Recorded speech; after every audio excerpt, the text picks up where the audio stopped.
Welcome to Talk About Topeka. I'm Chris Schultz. We have a great show for you tonight. Dr. Julie Ford joins us on the classy green couch. She's the superintendent of USD 501, Topeka Public Schools. Tonight's episode is sponsored by the WIBW channels and The Break Room. See their new lunch specials and what's going on at the Gourmet Cabaret Dinner Theater at breakroomdowntown.com. Without further ado, it all starts right now.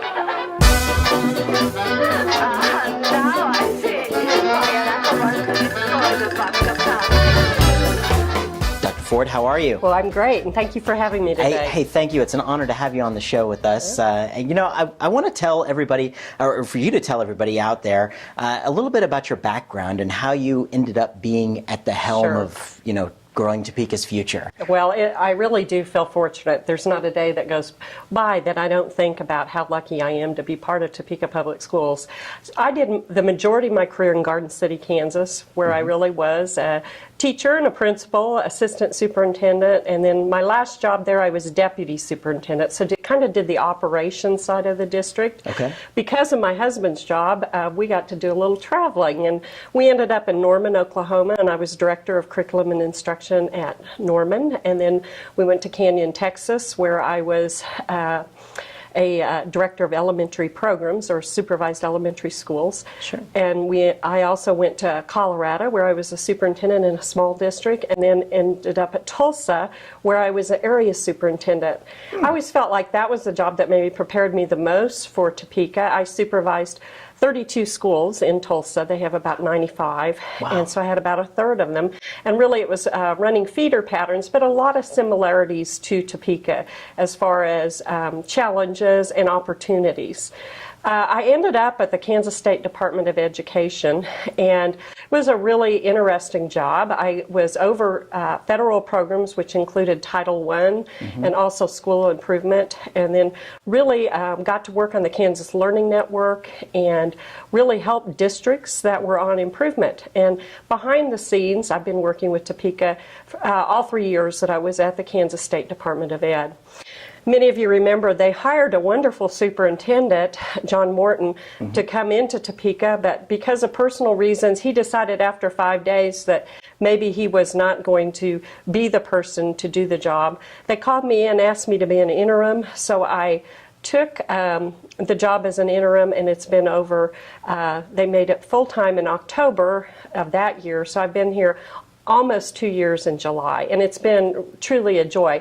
I always laugh and say, though, that even though I have only been in Topeka about 5 years total now, but really we've been connected to Topeka for a long time. All three of our children went to Washburn University, and actually our youngest attended Caw Technical. And so even though even though I have not really lived in Topeka, my money's been coming to Topeka for quite some time. Sure, So, we actually have 2 children that still live here, and my husband has relocated here, and we consider this home. Absolutely. Wonderful. Wonderful. Well, one of the things you have a platform of a school to career vision. And tell us a little bit about that. Well, when I walked in on this job, fortunately, the board had gone through a long strategic planning process where they brought in community members from across Topeka, and they built a strategic plan. And so we're actually right now on year 3 of the big strategic plan. Under student performance, there was one objective that they purposely didn't start the first year, and so they postponed it to start last year. So I got to kind of process the board through this, and we really came up with, it's kind of pretty, it's called Post-Secondary to Career Vision. Oh, cool. And most districts approach this as a high school task or even a middle school task. But in Topeka, we really talked about looking at it as it begins the day the students walk in the door, and we build our foundation on literacy and math. We have the Common Core state standards, which are very rigorous up one side, and that's what the content that they're getting in each of their subjects. Then over here we have 21st century skills, which are really the soft skills that employers are wanting about being on time and being able to work on a team. Those are skills that also really translate well to school and to college, but really for careers. We're even adding our character ed piece into that. Oh, wow. Then we start in elementary and we really start talking to students about career awareness.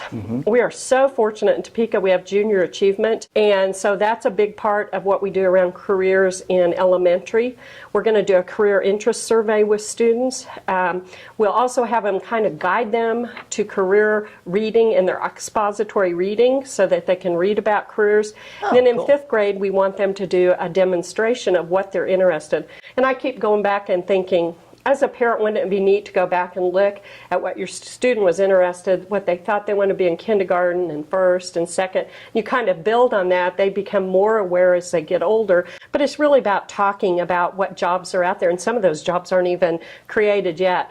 At the middle level, we're really looking, we want every student to have a career fair opportunity. Right now, if you happen to be in the right class at the right time with the right teacher, you might get to go to a career fair. We're thinking about 7th grade, all students would go. In 8th grade, they would put on their own career fair and do a demonstration of what they're interested in and present it to the 6th graders. So you'd have a 6th, a 7th, and an 8th grade experience. We'd continue with junior achievement. Then we also want to look at our electives that are in middle school, kind of realign them a little bit, make them more current and relevant, but also preparing kids to explore careers at that age. Sure.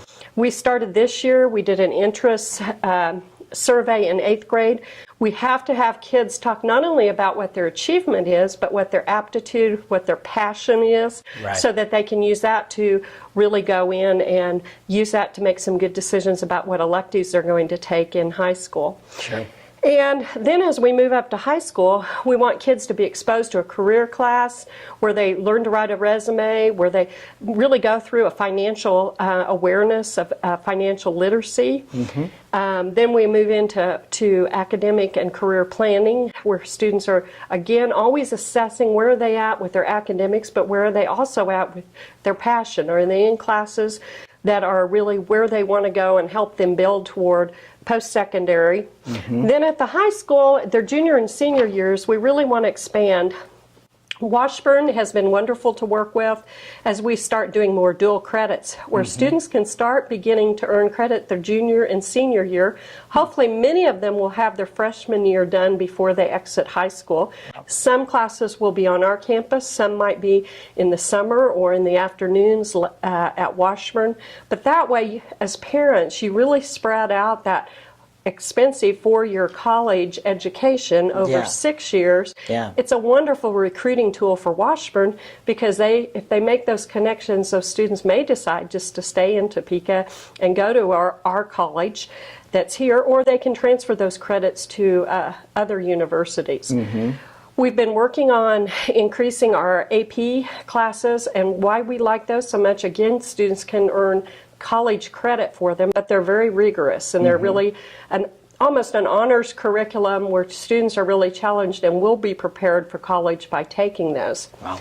We have also really, if you have an opportunity, Washburn Tech has just done a total revamp this last year. They have a new dean there, Clark Coco, but the other wonderful thing happened is the funding stream changed for that. Instead of it going through the school districts, it actually goes through the regents, and Washburn Tech really receives funding for our students. So they're very motivated to get high school students into those programs. Excellent. Students then have an opportunity to earn a certification that really can lead them to a great career, whether it's in CNA that could later be a nurses, or it could be even something like air conditioning work, or some of their other technical classes. Sure.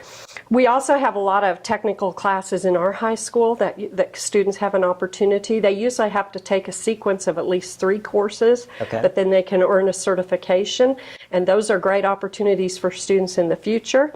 We also have a real strong YEK program, which is Youth Entrepreneurs of Kansas. And what that is students actually create a market plan, a business market strategy. They write their own plan. They have to present it to the community. After they go through that class, they're eligible to then do an internship. And we're seeing that as our vehicle to get more students into internships in our community. And we're thinking that this could be duplicated at some of our other schools for more that academic pathway to a college. Sure. And in this day and age, you really have to have some sort of post-secondary experience. whether it's a tech school, whether it's military, whether it's college, in order to really cement yourself in a future that's going to be a good paying job. So Sure. we're working with students for them to understand the importance of, one, staying in school, but also working on a post-secondary experience, whether it's tech school or one of those options. Interesting, interesting. I remember in high school when I was there, and it was only a couple of years ago. Right. Yeah, that's true. But I remember, asking myself so many questions. Why do I need this? Why do I need that? Like, this really does kind of change the face of that and kind of gives a little more guidance from that age. Right, and it's important. We've kind of almost switched the way we think about electives, because we know electives are what are going to motivate students to stay in school a lot of times. You've got to have a strong English and math, science, and social studies background, but it's those connections, relationships, and opportunities that you often have in elective classes.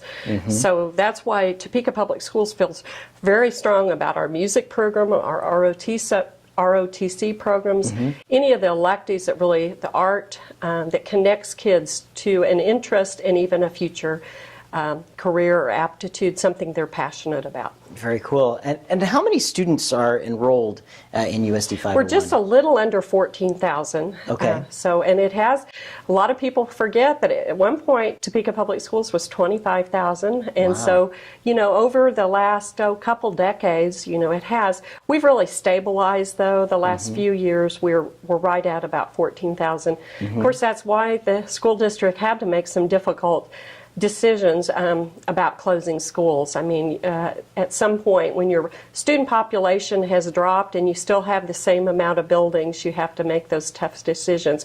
So hopefully we do have a strategic plan that we've gotten through the first, and we are not anticipating right away having to do any more. And hopefully we're actually projecting a little growth even next year. Well, good, very good. One of the things I wanted to ask you about, and in my background, I remember when I was a little kid, even kind of talking about what we were just talking about, I used to play with like dishes and fake food and all this stuff, and now I'm in the restaurant business. And one of the programs I thought was really cool was the Kansas Cafe program that you guys put together.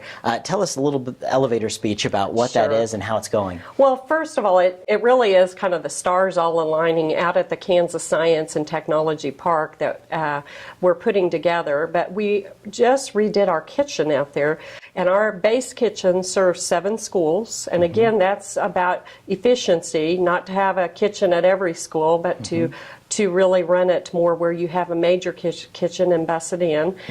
And then we also contract out with the Meals on Wheels food, too, from that kitchen. Oh, wow. And we decided at that point we could put a cafe on site. Now, we've sold some property out there to Stormontville and to West Star, and there's an opportunity for people to eat there, whether they're at the natatorium for a swim meet or at our fields for games. So we went ahead and took the kitchen that was already there, and we've put in a restaurant, and we're hoping to draw the community in and to enjoy the restaurant. It's open at 6:30 in the morning, and then it serves through lunch. It doesn't do dinner. We have students that are working on the marketing plan for it and also on the menu design. Then we also have our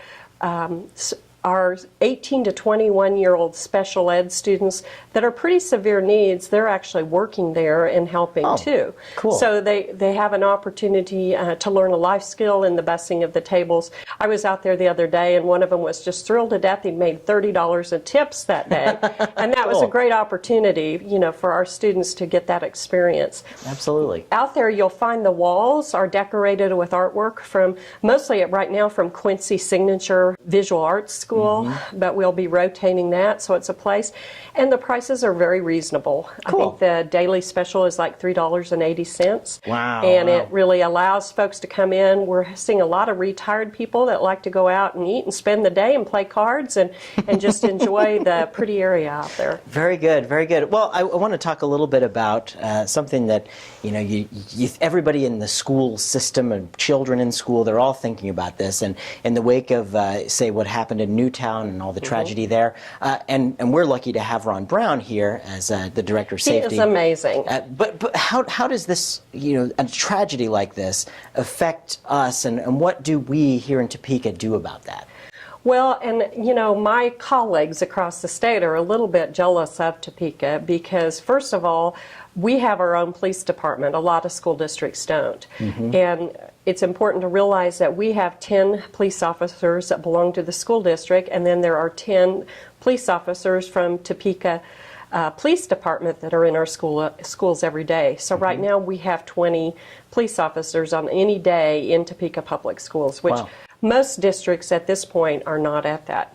We have been really focusing on safety and security. It's always been a priority, but even since Ron's come on, we've done audits of our buildings. 3 years ago, went through and did very thorough audits of each of our buildings, and then came back with recommendations on what to invest in.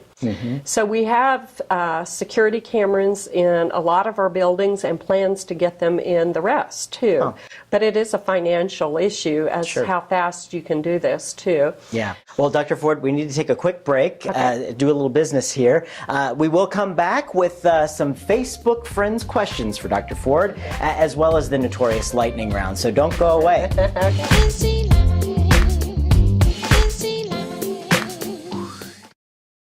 Well, welcome back to the show. I am with Dr. Julie Ford, the superintendent of USD 501. Julie, thank you so much for joining us. It's been fun. I appreciate this. So I have Facebook Friends questions for you, and I asked my friends on Facebook, what would you guys want to know from the superintendent? And here are some of the questions. This question comes in from Nick. Discuss your thoughts on a superintendent's responsibility to be a community leader.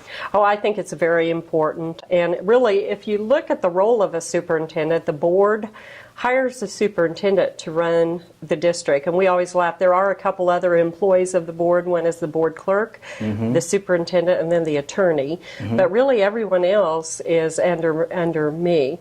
So the big part is really for me to work with that board to make sure that their vision and their direction is getting done.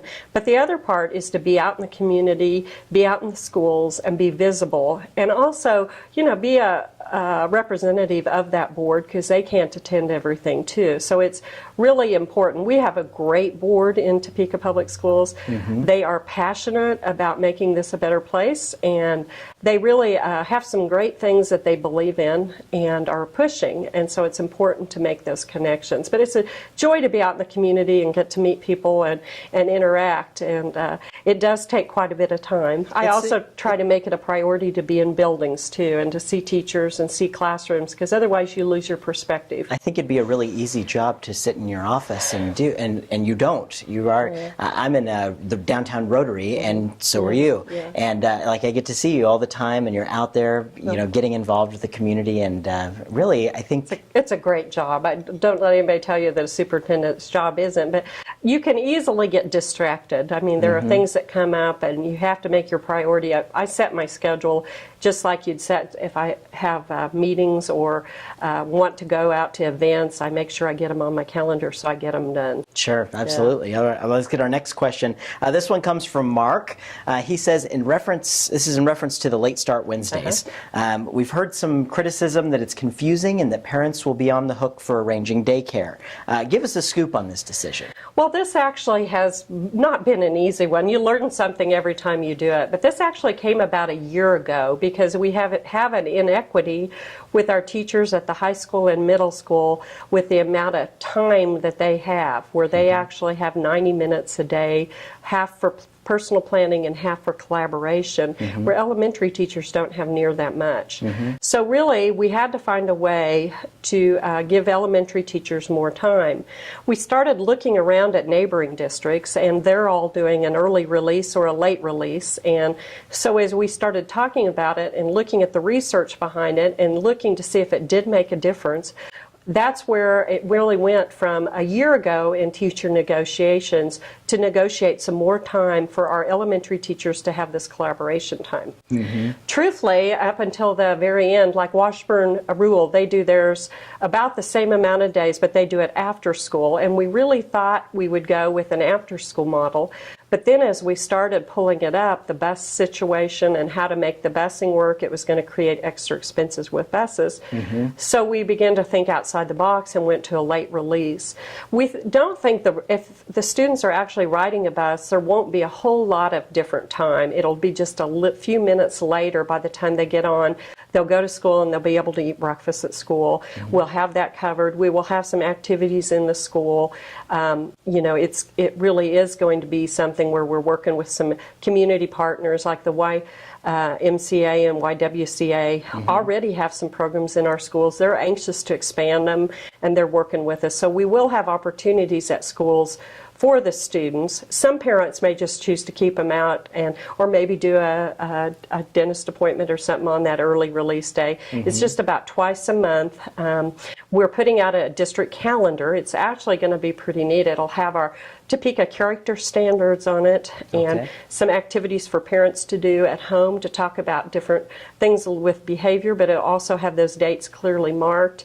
And like I say, there will be opportunities at the school for students if parents are needing that. So we're working on it right now. It's not easy to make change. Not everybody likes it, but it was something that did go through negotiations last year, and it's very similar to what other districts around Topeka are doing. Sure. All right. Absolutely. Well, there's the questions and there's the answers from my Facebook friends. And now we get to my questions, which are the really, really important ones. It is the lightning round. It's the notorious lightning round, which means I'm going to ask you a whole bunch of questions. You just give me the first thing that pops off your head here. Sure. All right. And really don't worry about it. Okay. I will. All right. 60 seconds on the clock and go. What was your very first job? I worked out in the field and detasseled corn. All right. Do you prefer cats or dogs? Dogs. All right. In your opinion, what was the greatest movie ever made? Oh, my. Gone with the Wind. Good one. Good one. Give us one word that best describes your personality. Optimistic. Good, good. Do you prefer Facebook or Twitter? Facebook. All right. If you're going to throw a party, what would the theme be? A beach. I want to do that right now. Where'd you attend high school? Garden City High School, Buffalo. All right, good. If you could bring a dead celebrity back to life and ask them one question, who would it be and what would you ask? Oh, my. I would probably, maybe Judy Garland, and if she liked wearing the ruby red shoes. Of course she did. Let's see. If you took a weekend staycation in Topeka, what would you do? Oh, the Brown versus Board Museum is outstanding. The Kansas History Museum, we like to go out there. The zoo, and the parks are wonderful here too. The zoo and the parks are great. When we do that a lot, we stay around Topeka a lot on the weekends, so we really enjoyed it. And our time just gonged out. But one more question. What's your favorite television show to watch every Tuesday night at 9:30 on my TV? This is it. Talk about Topeka. Hey, right here. Dr. Ford, thank you so much for joining us, and good luck with all you do with the USD 501. I appreciate it.